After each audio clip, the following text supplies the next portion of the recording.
What's the meaning of cruciform?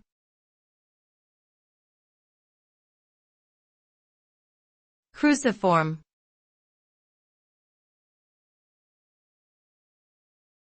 Cruciform.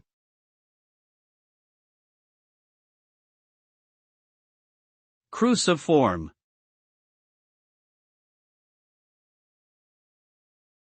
Cruciform.